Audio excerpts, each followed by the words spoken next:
الحمد لله وكفى وسلام على عباده الذين اصطفى أما بعد فأعوذ بالله من الشيطان الرجيم بسم الله الرحمن الرحيم لقد جاءكم رسول من أنفسكم عزيز عليه ما عنتم حريص عليكم بالمؤمنين رؤوف رحيم وقال تعالى إن الله وملائكته يصلون على النبي يا أيها الذين آمنوا صلوا عليه وسلموا تسليما وقال النبي صلى الله عليه وسلم من صلى علي واحدة صلى الله عليه عشرا أو كما قال النبي عليه الصلاة والسلام আমি আপনাদের সামনে যে আয়াত তেলাওয়াত করেছি এবং যে হাদিস তেলাওয়াত করেছি আল্লাহ পাক রব্বুল আলামিন উক্ত আয়াত এবং হাদিসের মধ্যে রাসূল করিম সাল্লাল্লাহু আলাইহি ওয়াসাল্লাম দরুদের সীমাহীন গুরুত্বের কথা বলেছে। আল্লাহ পাক রব্বুল আলামিন বলেন لقد جاءكم رسول من أنفسكم عزيز عليه ما عنتم حريص عليكم بالمؤمنين رؤوف رحيم আল্লাহ পাক রব্বুল আলামিন বলেন তোমাদের মধ্য থেকে তোমাদের কাছে একজন রাসূল এসেছে যিনি তোমাদের কষ্টে কষ্ট পান, যিনি তোমাদের দুঃখে দুঃখী হন, সত্যি তিনি তোমাদের জন্য অত্যন্ত কল্যাণকামী, যিনি মুমিনদের প্রতি সদয় পরম দয়ালু। এই আয়াতের মধ্যে আল্লাহ পাক রব্বুল আলামিন একটা বিষয় পরিষ্কারভাবে বলেছেন যে রাসূল সাল্লাল্লাহু আলাইহি ওয়াসাল্লাম উম্মতের কষ্টে কষ্ট পান, উম্মতের দুঃখে তিনি দুঃখ পান। যেই রাসূল দুনিয়াতে আসার পর থেকে নিয়ে দুনিয়া থেকে বিদায় হওয়ার আগ পর্যন্ত শুধু উম্মতের ফিকির করেছেন, হাসরের ময়দানে তিনি উম্মতের ফিকিরই করতে থাকবেন। উম্মতের জন্য তিনি জীবন মরণ সব কিছু বিসর্জন দিয়েছেন, কিন্তু উম্মত হিসেবে আমাদের তার প্রতি কি দায়িত্ব? আল্লাহ পাক রব্বুল আলামিন সূরাতুল আহজাবের ৫৬ নং আয়াতে বলেন ইন্নাল্লাহা ওয়া মালাইকাতাহু ইউসাল্লুনা আলান নবী ইয়া আইয়ুহাল্লাযীনা আমানু সাল্লু আলাইহি ওয়া সাল্লিমু তাসলিমা। আল্লাহ তাআলা উক্ত আয়াতের মধ্যে বলেন নিশ্চয়ই আল্লাহ এবং তার ফেরেশতারা তোমাদের রাসূলের প্রতি দরুদ শরীফ পাঠ করে, অতএব হে ঈমানদারগণ তোমরাও তোমাদের রাসূলের প্রতি দরুদ সালাম পাঠ করো। এখানে একটা বিষয় খুব লক্ষণীয় বিষয়, আল্লাহ তাআলা কোনো আমল করেন না, কোনো ইবাদত আল্লাহ তাআলার জন্য নাই। আল্লাহ তাআলা নামাজ পড়েন না, আল্লাহ রোজা রাখেন না, আল্লাহ হজ করেন না, আল্লাহ যাকাত দেন না, আল্লাহ কোনো নেক আমল করেন না। কিন্তু একটা মাত্র নেক আমল এমন আছে যেই নেক আমল স্বয়ং আমার রব পর্যন্ত করে, সেটা হলো রাসূলের প্রতি দরুদ পাঠ করা। দরুদ এত ফজিলতপূর্ণ, এত তাৎপর্যপূর্ণ, এত বরকতপূর্ণ। আল্লাহ তাআলা বলতেছেন তোমাদের রব স্বয়ং তোমাদের রাসূলের প্রতি দরুদ পাঠ করে, ফেরেশতারাও দরুদ পাঠ করে। অতএব হে ঈমানদারগণ তোমরাও তোমাদের রাসূলের প্রতি দরুদ সালাম পাঠ করো। এইখানে আল্লাহ পাক রব্বুল আলামিন ঈমানদারদেরকে উদ্দেশ্য করে বলেন হে ঈমানদারগণ তোমরাও দরুদ পাঠ করো, যেহেতু এই আমলটা এই ইবাদতরা তোমাদের রবও করেন, ফেরেশতারাও করেন। এই বরকতপূর্ণ ইবাদতের মধ্যে তোমরাও শরীক হও, তোমরাও শামিল হয়ে যাও। দরুদ কত বড় দামি ইবাদত! আল্লাহ পাক রব্বুল আলামিন দরুদ পড়েন, এর অর্থ হলো আল্লাহ তাআলা নবীর প্রতি রহমত নাজিল করেন। আল্লাহ তো তার বান্দার প্রতি রহমত নাজিল করবেন, এটাই স্বাভাবিক বিষয়। তিনি তার সকল বান্দাদের প্রতি রহমত নাজিল করেন। আমরা যদি রাসূলের জন্য দরুদ পড়ি তারপরেও আল্লাহ রহমত নাজিল করবেন, দরুদ পাঠ না করলেও আল্লাহ তাআলা রহমত নাজিল করবেন। কিন্তু আল্লাহ যে এখানে আমাদেরকে নির্দেশ দিলেন, এই দরুদ পাঠের দ্বারা কিন্তু আমরাই লাভবান হচ্ছি। আল্লাহ পাক রব্বুল আলামিন বলেন, তোমরা আমার হাবিবের প্রতি দরুদ পাঠ করবা, এতে আমি নির্দিষ্ট যেই পরিমাণ রহমত আমার হাবিবকে দেব, ওই পরিমাণ রহমতই আমি নাজিল করব। তোমাদের দরুদের কারণে আমি বেশি দেব না। তবে যেহেতু তোমরা আমার হাবিবের জন্য দোয়া করতেছো, দরুদ পাঠ করতেছো, এই কারণে আমিও তোমাদেরকে 10টা সালাম দিয়ে দিব। আমি তোমাদেরকে 10টা রহমত নাজিল করে দিব। যেহেতু তোমরা আমার বন্ধুর জন্য দোয়া করেছো, আমার বন্ধুর উপর রহমত পাঠাইতে বলেছো। আল্লাহ তাআলা দরুদ পাঠ করেন, এর অর্থ হলো আল্লাহ তাআলা নবীর প্রতি রহমত নাজিল করেন। আর আমরা দরুদ পাঠ করি, এর অর্থ হলো আমরা আল্লাহ তাআলাকে বলি, হে আল্লাহ, আপনি আমাদের রাসূলের মর্যাদাকে বাড়ায়া দেন, আমাদের রাসূলের উপর আপনি রহমত নাজিল করেন, শান্তি বর্ষণ করেন। এই রাসূলের প্রতি শান্তি বর্ষণের দোয়া করার কারণে আল্লাহ পাক রব্বুল আলামিন আমাদেরকেও 10টা রহমত নাজিল করে দেন। হাদিসের মধ্যে নবী করিম সাল্লাল্লাহু আলাইহি ওয়াসাল্লাম বলেন, মান সাল্লা আলাইয়া ওয়াহিদাতান সাল্লাল্লাহু আলাইহি আশরা। নাসাই শরীফের হাদিস। নবী করিম সাল্লাল্লাহু আলাইহি ওয়াসাল্লাম বলেন, যে ব্যক্তি আমার উপর একবার দরুদ শরীফ পাঠ করবে, আল্লাহ পাক রব্বুল আলামিন তার প্রতি 10 বার দরুদ শরীফ পাঠ করবেন, অর্থাৎ তার প্রতি 10টা রহমত নাজিল করবেন। আর এক হাদিসের মধ্যে আসছে, আল্লাহ তাআলা তার 10টা গুনাহ মাফ করে দিবেন এবং জান্নাতে তার 10টা মর্যাদা বাড়ায়া দিবেন। সুবহানাল্লাহ। এত ফজিলতপূর্ণ দরুদের যেই আমল স্বয়ং আল্লাহ তাআলা করেন, সকল ফেরেশতারা করেন। এই কারণে আল্লাহ তাআলা আমাদেরকেও হুকুম করেছেন, তোমরাও করো। এই বরকতপূর্ণ আমলের মধ্যে তোমরাও শামিল হয়ে যাও। অনেক দামি আমল। হযরত উবাই ইবনে কাব রাদিয়াল্লাহু তাআলা আনহু রাসূল সাল্লাল্লাহু আলাইহি ওয়াসাল্লামকে বললেন, ইয়া রাসূলুল্লাহ, ইয়া হাবিবাল্লাহ, কতটুকু সময় দরুদ পাঠ করব? নবী করিম সাল্লাল্লাহু আলাইহি ওয়াসাল্লাম বললেন, হে কাব, তোমার ইচ্ছা, যেতটুকু সময় তোমার দরুদ পাঠ করতে মনে চায় তুমি পাঠ করো। উবাই ইবনে কাব বলেন, আমি আমার 4 ভাগ সময়ের 1 ভাগ সময় আপনার দরুদের জন্য নির্ধারণ করলাম। রাসূল সাল্লাল্লাহু আলাইহি ওয়াসাল্লাম বললেন, অনেক ভালো এবং তোমার জন্য অনেক মঙ্গল, তবে আরো বেশি সময় যদি তুমি দরুদ পাঠ করতে পারো সেটা তোমার জন্য আরো অধিক ভালো। উবাই ইবনে কাব বলেন, তাহলে আমার 4 ভাগ সময় থেকে 2 ভাগ সময় আমি আপনার প্রতি দরুদ পাঠ করব। রাসূল বললেন, তোমার জন্য তা মঙ্গল, যদি আরো বেশি পাঠ করতে পারো তাহলে তোমার জন্য আরো মঙ্গল। উবাই ইবনে কাব বলেন, তাহলে আমার 4 ভাগ সময় থেকে 3 ভাগ সময় আমি আপনার প্রতি দরুদ শরীফ পাঠ করব। রাসূল সাল্লাল্লাহু আলাইহি ওয়াসাল্লাম বললেন, তোমার জন্য মঙ্গল, তবে আরো বেশি যদি পাঠ করতে পারো সেটা তোমার জন্যই লাভ, তোমারই মঙ্গল, তোমারই সফলতা। এবার উবাই ইবনে কাব রাদিয়াল্লাহু তাআলা আনহু বলেন, তাহলে আমার পুরা সময় আমি শুধু আপনার প্রতি দরুদ শরীফ পাঠ করে কাটাবো।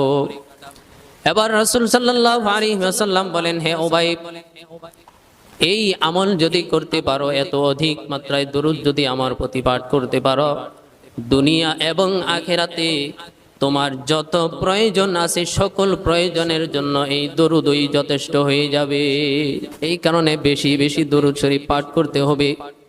যখনই সময় পাবো দরুদ পাঠ করব, সাল্লাল্লাহু আলাইহি ওয়াসাল্লাম, সাল্লাল্লাহু আলাইহি ওয়াসাল্লাম, সাল্লাল্লাহু আলাইহি ওয়াসাল্লাম, সাল্লাল্লাহু আলাইহি ওয়াসাল্লাম। দরুদের কত ফজিলত। হযরত নবী করিম সাল্লাল্লাহু আলাইহি ওয়াসাল্লাম একদিন সাহাবায়ে কিরামদেরকে নিয়ে বসে আছেন। এমন সময় এক যুবক সাহাবী নবী করিম সাল্লাল্লাহু আলাইহি ওয়াসাল্লামের মজলিসে আসলেন। এই যুবক সাহাবী যখন রাসূলের কাছে আসলেন, রাসূল সাল্লাল্লাহু আলাইহি ওয়াসাল্লাম ভরপুর মজলিসের মধ্যে এই যুবককে একেবারে নবীদের কাছে নিয়ে বসালেন, একেবারে রাসূলের কাছে নিয়ে বসালেন। সাহাবায়ে কেরাম আশ্চর্য হয়ে গেল, এই যুবক সাহাবী সবার পরে আসছে, সে পরে বসবে, কিন্তু রাসূল তাহাকে ডেকে একেবারে কাছে নিয়ে বসাইলেন। এর কারণ কি? নবী করিম সাল্লাল্লাহু আলাইহি ওয়াসাল্লাম আবু বকর সিদ্দিক রাদিয়াল্লাহু তাআলা আনহুকে বলেন, হে আবু বকর, মনে হয় তোমার এই কাজটা পছন্দ হয় নাই যে তোমার মাঝখানে এবং আমার মাঝখানে আরেকজনকে আমি বসাইলাম। আবু বকর বলেন, ইয়া রাসূলুল্লাহ, ইয়া হাবিবাল্লাহ, আমার জীবন মরণ আপনার জন্য কুরবান, আমার পিতা মাতা আপনার জন্য কুরবান হোক, এটা আমি কখনো চাই না আপনার এবং আমার মাঝে, আপনার এবং আমার ভালোবাসার মধ্যে অন্য কেউ শামিল হোক। রাসূল সাল্লাল্লাহু আলাইহি ওয়াসাল্লাম বলেন, হে আবু বকর, শোনো। উপস্থিত সাহাবায়ে কেরামদেরকে লক্ষ্য করে রাসূল বললেন, এইমাত্র জিবরাইল আলাইহিস সালাম আমার কাছে এসেছে, এসে বলতেছেন আপনার মজলিসে এখন এমন একটা যুবক আগমন করবে, এমন একটা যুবক তাশরীফ আনবে, যেই যুবক আপনার জন্য এমন দরুদ পাঠ করে যেই দরুদ আর কেউ পাঠ করে না। এই সাহাবী বেশি বেশি আপনার প্রতি দরুদ শরীফ পাঠ করে, সুতরাং আপনি তাহাকে সম্মান করবেন, তাহাকে মর্যাদা দিবেন। এই কারণে রাসূল সাল্লাল্লাহু আলাইহি ওয়াসাল্লাম মজলিসের মধ্যে জায়গা না থাকা সত্ত্বেও তাহাকে রাসূলের কাছে নিয়ে বসাইলেন। দরুদের কত ফজিলত! দরুদ অনেক ফজিলতপূর্ণ বিষয়। নবী করিম সাল্লাল্লাহু আলাইহি ওয়াসাল্লাম বলেন, যে ব্যক্তি আমার প্রতি যত বেশি পরিমাণে দরুদ পাঠ করবে, কিয়ামতের ময়দানে সে ব্যক্তি আমার তত নিকটবর্তী থাকবে। হাশরের ময়দানে জান্নাতের মধ্যে সে আমার ততই নিকটবর্তী থাকবে। এই কারণে বেশি বেশি দরুদ পাঠ করার দরকার। দরুদ এমন আজীব এক বস্তু, এই দরুদের উসিলায় আমরা দুনিয়াতে আসতে পেরেছি। এই দরুদ যদি না পাঠ করতেন সাইয়্যিদিনা আদম আলাইহিস সালাম, তাহলে আমরা জগতের মধ্যে আসতাম না। জগৎ বিখ্যাত কিতাব সমূহের মধ্যে লেখা হয়, আদম আলাইহিস সালাম যখন জান্নাতের মধ্যে ছিলেন, সাইয়্যিদিনা আদম আলাইহিস সালাম যখন জান্নাতি ছিলেন, তিনি একাকিত্ব বোধ করলেন। আল্লাহ পাক রব্বুল আলামিন আদম আলাইহিস সালামের বাম পাজর থেকে হাওয়া আলাইহিস সালামকে সৃষ্টি করলেন। হাওয়াকে দেখে আদম আলাইহিস সালাম হাওয়াকে ছুঁইতে যাইলেন, স্পর্শ করতে গেলেন। আদমকে ভালো লাগতে শুরু করলো। পুরুষদের এটাই বৈশিষ্ট্য, নারী দেখলে তাদের ভালো লাগবে। নারীদেরকে আল্লাহ তাআলা আকর্ষণীয় করে সৃষ্টি করেছেন। আদম আলাইহিস সালাম যখন এই হাওয়ার প্রতি দুর্বল হয়ে গেলেন, আদম আলাইহিস সালাম হাওয়া আলাইহিস সালামকে স্পর্শ করতে গেলেন। আল্লাহ পাক রব্বুল আলামিন বললেন, হে আদম, এখনো তোমাদের মাঝে বিবাহ হয় নাই, যতক্ষণ পর্যন্ত বিবাহ না হবে ততক্ষণ পর্যন্ত তুমি হাওয়াকে স্পর্শ করতে পারবে না, হাওয়া তোমার জন্য হালাল হবে না। আল্লাহ পাক রব্বুল আলামিন বললেন, হে আদম, মোহর দাও। বিবাহের শর্ত হলো মোহর নির্ধারণ করা, মোহর ছাড়া বিবাহ হয় না। মোহর বিবাহের ফরজ। আজকে তো এই মোহর নিয়ে একটু কথা বলতে হয়। মোহর, ইসলামী শরীয়ত মোহর নির্ধারণ করার কথা বলেছে আপন আপন সাধ্য অনুযায়ী। যতটুকু মোহর আমি দিতে পারবো ততটুকু মোহরই ধার্য করা, এটা ফরজ। কিন্তু আমাদের সমাজে দেখা যায় 5 লাখ, 10 লাখ, 15 লাখ, 20 লাখ, 1 কোটি, 2 কোটি টাকা মোহর ধার্য করা হয়, কিন্তু এই মোহর জীবনেও আর দেওয়া হয় না। এই যে স্বামী দিতে পারে না, সে স্ত্রীর হক আদায়কারী, স্ত্রীর হক নষ্ট করার গুনাহে গুনাহগার হবে। এই স্বামীর জন্য এটা গুনাহের কাজ। এই কারণে আমাদের সবার কর্তব্য হলো, আমাদের দায়িত্ব হলো পরিবারের অবস্থান বুঝে মোহর নির্ধারণ করা। কতটুকু মোহর সে দিতে পারবে এই পরিমাণ মোহর নির্ধারণ করা। এর অতিরিক্ত মোহর নির্ধারণ করা জুলুম, এটা অন্যায়, এটা হারাম, এটা নিষিদ্ধ।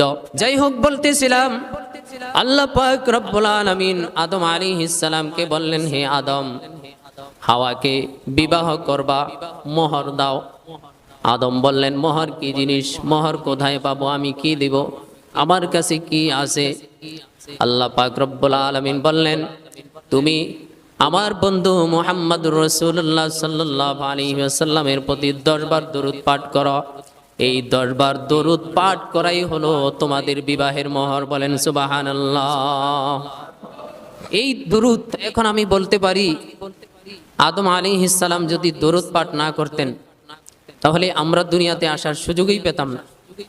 এই দরুদের খাতিরে আদম আলাইহিস সালামের বিবাহ হয়েছে, এই দরুদ মোহর নির্ধারণ করে, আর এর বিনিময়ে আমরা দুনিয়াতে আসতে পেরেছি। তো দরুদ কত তাৎপর্যপূর্ণ বিষয়ে দেখেন। দরুদের আরেকটি অলৌকিক ঘটনা আমি আপনাদের সামনে উপস্থাপন করছি। আল্লামা ইবনুল জাওজি রহমাতুল্লাহি আলাইহি তার কিতাবের মধ্যে লেখেন, একদিন ইমাম শাফি রহমাতুল্লাহি আলাইহি একবার হজ করতে গেলেন। ইমাম শাফি রহমাতুল্লাহি আলাইহি হজ করতে গিয়ে দেখেন এই হজের মধ্যে এক খ্রিস্টান পাদ্রী কাবা শরীফ তাওয়াফ করতেছে। ইমাম শাফি রহমাতুল্লাহি আলাইহি ওই পাদ্রীকে ডেকে বলেন, তুমি না খ্রিস্টান, তুমি কাবা কেন তাওয়াফ করতে এসেছো? ওই পাদ্রী জবাব দেয়, হে ইমাম শাফিঈ, আমি এখন আর খ্রিস্টান নই, আমি এখন ইসলামের অনুসারী হয়ে গেছি, এই কারণে কাবা শরীফ তাওয়াফ করতেছি, আমি মুসলিম হয়ে গেছি।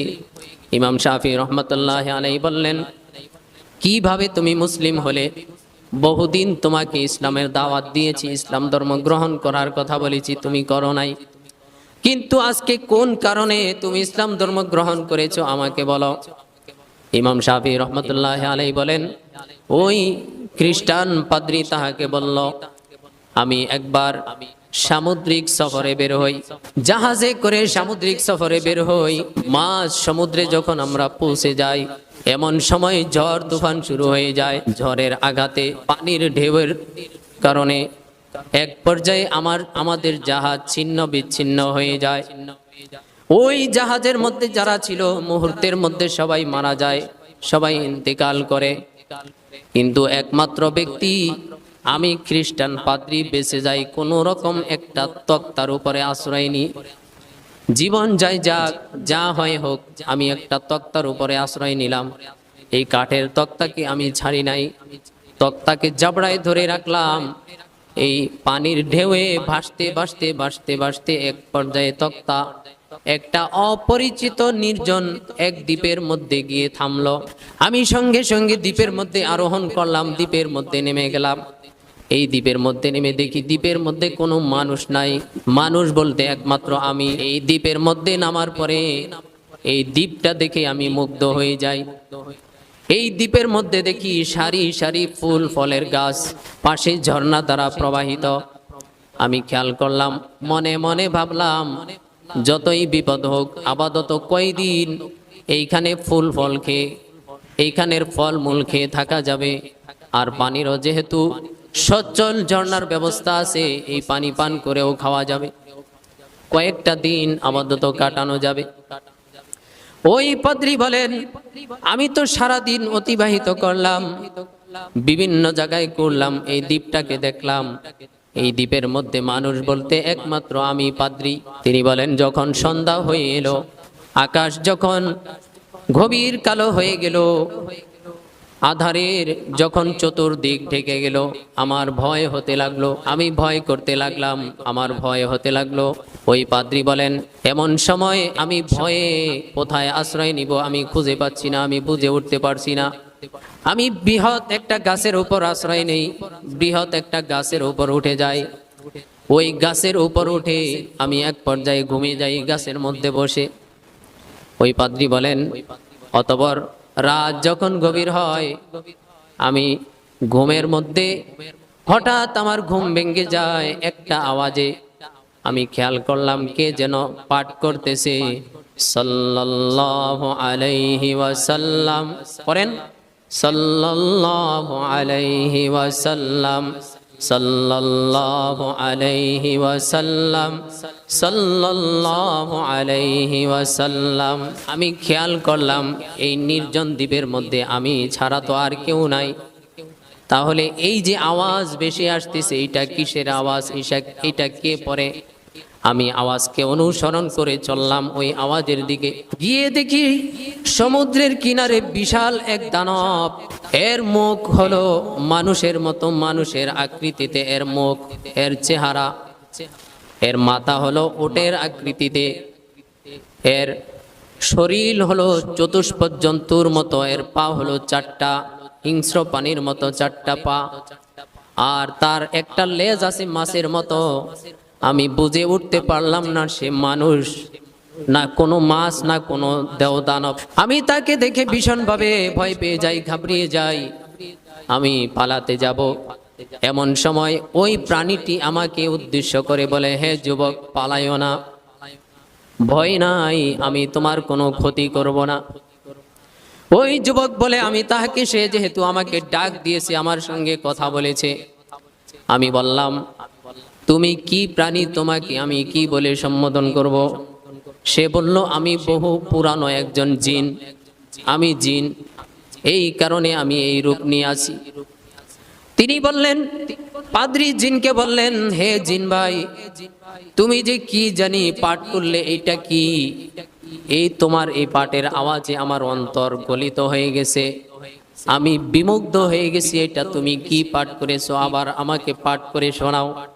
এবার ওই জিন আবার তাহাকে পাঠ করে শোনায়, সাল্লাল্লাহু আলাইহি ওয়াসাল্লাম, সাল্লাল্লাহু আলাইহি ওয়াসাল্লাম। জিন বলতেছে, এটা দরুদ, ইসলামের নবীর প্রতি এটা দরুদ সালাম পাঠ। পাদ্রী বলতেছে, দরুদ কাকে বলে? ইসলাম কি জিনিস আমি তো বুঝি নাই। এবার জিন পাদ্রীকে উদ্দেশ্য করে বললে, তোমার ধর্ম কি? পাদ্রী বলল, আমার ধর্ম হলো খ্রিস্ট ধর্ম। জিন বলল, তুমি এই ধর্ম ত্যাগ করে এখনই ইসলাম ধর্ম গ্রহণ করে নাও, দুনিয়াতেও বাঁচতে পারবে, আখেরাতেও তুমি নাজাত পেয়ে যাবে, ইসলাম ধর্ম গ্রহণ করে নাও। ওই পাদ্রী বলেন, আমি এই জিনকে বললাম, কিভাবে ইসলাম ধর্ম গ্রহণ করব, কিভাবে ইসলাম গ্রহণ করে? ওই জিন পাদ্রীকে বলল, তুমি আমার সাথে পড়ো, আশহাদু আল্লা ইলাহা ইল্লাল্লাহু ওয়া আশহাদু আন্না মুহাম্মাদান আবদুহু ওয়া রাসূলুহু। ওই পাদ্রী বলল, জিনের সঙ্গে সঙ্গে আমি এটাও পড়ে নিলাম। এবার জিন আমাকে বলতেছে, তুমি ইসলামের অনুসারী হয়ে গেছো, তুমি এখন মুসলিম, তুমি আর খ্রিস্টান নও। এবার ওই প্রাণীটি আমাকে ডেকে বলল, ওই জিনটি আমাকে ডেকে বলল, হে যুবক, তুমি কি এই নির্জন দ্বীপেই থাকতে চাও নাকি বাড়ি চলে যেতে চাও? নির্জন দ্বীপেই থাকতে চাও না বাড়ি ফিরে যেতে চাও? ওই পাদ্রী বলেন, আমি বাড়ি ফিরে যেতে চাই। এবার জিন বলে, তোমাকে একটা আমল শিখায় দেই, যতক্ষণ পর্যন্ত বাড়ি পৌঁছার কোনো ব্যবস্থা না হয়, তুমি এই আমল পাঠ করতে থাকো, এই আমলটা করতে থাকো, অর্থাৎ নবীর প্রতি দুরূদ পাঠ করতে থাকো। তুমি পড়ো, সাল্লাল্লাহু আলাইহি ওয়াসাল্লাম, সাল্লাল্লাহু আলাইহি ওয়াসাল্লাম, সাল্লাল্লাহু আলাইহি ওয়াসাল্লাম, সাল্লাল্লাহু আলাইহি ওয়াসাল্লাম। খ্রিস্টান পাদ্রী বলে, আমি বারংবার এই দুরূদ শরীফ পাঠ করতে লাগলাম। এই নির্জন দ্বীপের মধ্যে আমি ছাড়া আর কোনো মানুষ নাই। গভীর রজনী হয়ে গেল, আমি দুরূদ শরীফ পাঠ করতে লাগলাম। একটু পরে দেখি আমার আশার আলো ফুটতেছে, দূর থেকে আলো দেখা যায়, এদিকে উদ্দেশ্য করে কি যেন আসতেছে। একটু পরে দেখলাম বিশাল এক জাহাজ আমাদের দিকে আসতেছে, এই দ্বীপের দিকে আসতেছে। এই দ্বীপের মধ্যে যখন এসে তারা আমাকে দেখলো, জাহাজের মধ্যে তারা আমাকে উঠায় নিল, আর তারা বলল, আমরা পথ ভুল করে এই দ্বীপের মধ্যে চলে এসেছি। আসলে তারা পথ ভুল করে আসে নাই, আল্লাহ পাক রব্বুল আলামিন দরুদের বরকতে ওই জাহাজের মোড়কে এদিকে বিরাই দিয়েছেন। বলেন সুবহানাল্লাহ। ওই যুবক বলেন, অতঃপর আমি জাহাজের মধ্যে যখন উঠলাম, জাহাজের মধ্যে যখন আরোহণ করলাম, জাহাজবাসীরা আমাকে জিজ্ঞাসা করলো, তুমি এইখানে কিভাবে আসছো? এই নির্জন দ্বীপে তুমি কিভাবে এসেছ? কতদিন হয় তুমি এসেছ? তিনি বলেন, আজকে দিনেই আমি এসেছি। তিনি তার সম্পূর্ণ ঘটনাটা বিস্তারিত বললেন। সম্পূর্ণ ঘটনা শোনার পরে ওই জাহাজের সবগুলি লোক ইসলাম ধর্ম গ্রহণ করে নাই। বলেন সুবহানাল্লাহ। এই জাহাজের মধ্যে সবাই ছিল খ্রিস্টান, ইসলাম ধর্ম গ্রহণ করে নাই। এই কারণে বলতেছিলাম, দরুদ আপনাকে দুনিয়াতেও নাজাত দিবে, আখিরাতেও মুক্তি দিবে। দরুদের বিকল্প নাই, দরুদ পাঠ করতে হবে। হাদিসের মধ্যে নবী করিম সাল্লাল্লাহু আলাইহি ওয়াসাল্লাম দরুদের ফজিলত সম্পর্কে বলেন। বুখারী শরীফের হাদিস, নবী করিম সাল্লাল্লাহু আলাইহি ওয়াসাল্লাম বলেন, যে ব্যক্তি আজান শুনিয়া প্রথমে দরুদ শরীফ পাঠ করবে, আজান শোনার পরে প্রথমে দরুদ শরীফ পাঠ করবে, তারপরে আজানের দোয়া পাঠ করবে, রাসূল সাল্লাল্লাহু আলাইহি ওয়াসাল্লাম বলেন, ওই ব্যক্তিকে কিয়ামতের দিন আমি সুপারিশ করে জান্নাতে পৌঁছায়া দিব। ওই ব্যক্তির জন্য সুপারিশ করা আমি রাসূলের জন্য ওয়াজিব হয়ে যায়, কারণ সে আমার প্রতি দরুদ শরীফ পাঠ করেছে। এবার বোঝেন দরুদ কত ফজিলতপূর্ণ। আর আজানের যেই দোয়া, এই দোয়ার মধ্যে বিশেষ করে আমরা রাসূলের জন্য একটা জিনিস চাই। রাসূল এই কথাটাই বলেন, যে ব্যক্তি আজান শোনার পরে আমার প্রতি প্রথমে দরুদ শরীফ পাঠ করবে, তারপরে আমার জন্য মাকামে মাহমুদ কামনা করবে, আমি রাসূল কিয়ামতের দিন হাশরের ময়দানে তাকে সুপারিশ করে জান্নাতের মধ্যে প্রবেশ করায়া দিব। এই কারণে আজান যখনই শুনবো, আমরা আজান শোনার পরে প্রথমে দরুদ শরীফ পাঠ করব, তারপরে আজানের দোয়া পাঠ করব। বিনিময়ে হাশরের ময়দানে নবী মুহাম্মদুর রাসূলুল্লাহ সাল্লাল্লাহু আলাইহি ওয়াসাল্লামের সুপারিশ আমরা লাভ করতে পারবো। যে যত বেশি পরিমাণ দরুদ শরীফ পাঠ করবে, রাসূল সাল্লাল্লাহু আলাইহি ওয়াসাল্লাম ওই পরিমাণ তার জন্য সুপারিশ করবেন, ওই পরিমাণ তাহাকে আপন করে নেবেন। হাদিসের মধ্যে আসছে, যখনই বান্দা একবার দরুদ শরীফ পাঠ করে, বান্দা যখনই দরুদ শরীফ পাঠ করে, দুইজন ফেরেশতা দৌড়াইয়া সোনার মদিনায় চলে যায়, আর বাবার নাম সহ বলে, অমুকের পুত্র অমুক আপনার প্রতি দরুদ সালাম পাঠ করেছে, আপনি অমুকের পুত্র অমুকের পক্ষ থেকে দরুদ সালাম গ্রহণ করেন।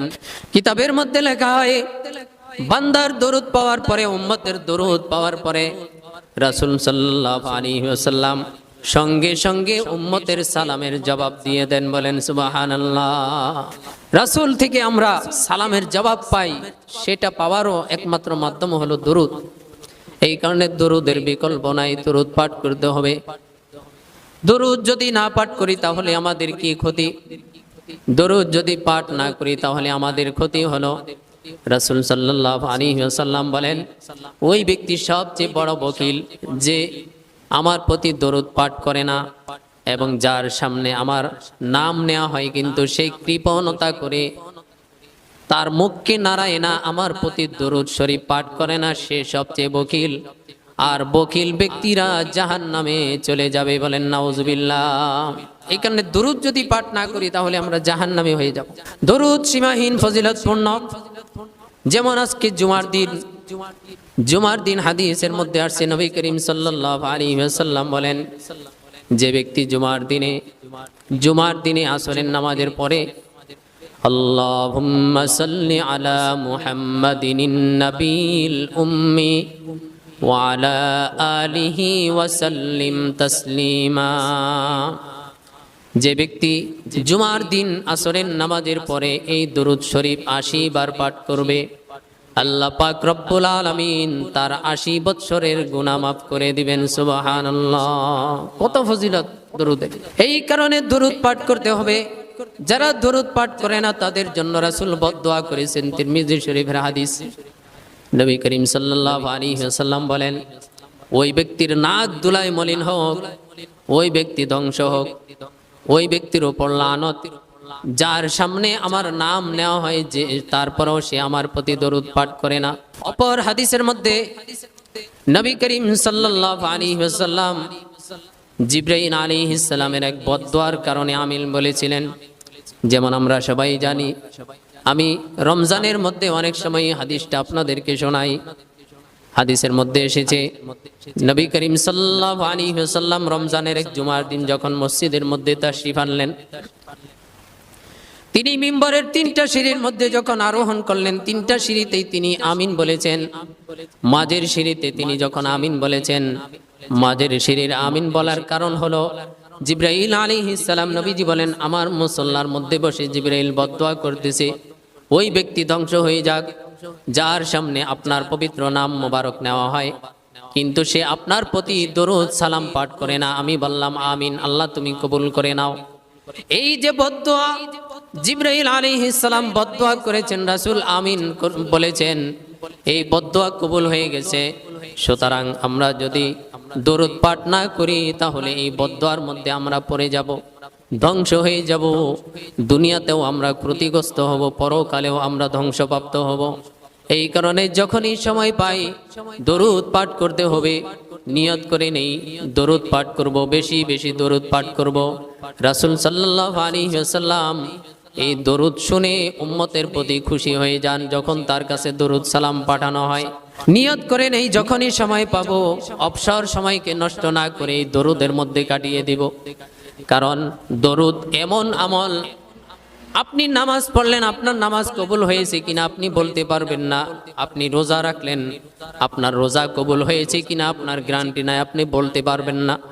আপনি হজ করলেন, আপনার হজ কবুল হয়েছে কিনা আপনি বলতে পারবেন না, গ্যারান্টি নাই কবুলের। আপনি জাকাত দিলেন, আপনার জাকাত কবুল হয়েছে কিনা তারও কোনো গ্যারান্টি নেই, আপনি বলতে পারবেন। এই দরুদ পড়ার সঙ্গে সঙ্গে আল্লাহ তাআলা কবুল করে নেন, এটা গ্যারান্টি আছে, বলেন সুবহানাল্লাহ। দরুদ আপনি পাঠ করার সঙ্গে সঙ্গে আল্লাহ পাক রব্বুল আলামিন আপনার প্রতি 10টা রহমত নাজিল করে দেন, আপনার 10টা গুনাহ মাফ করে দেন, জান্নাতে 10 ধাপ আপনার মর্যাদা বাড়ায়া দেন। এই কারণে সময় পেলেই আমরা দরুদ পড়ব। পড়েন সাল্লাল্লাহু আলাইহি ওয়াসাল্লাম, সাল্লাল্লাহু আলাইহি ওয়াসাল্লাম, সাল্লাল্লাহু আলাইহি ওয়াসাল্লাম।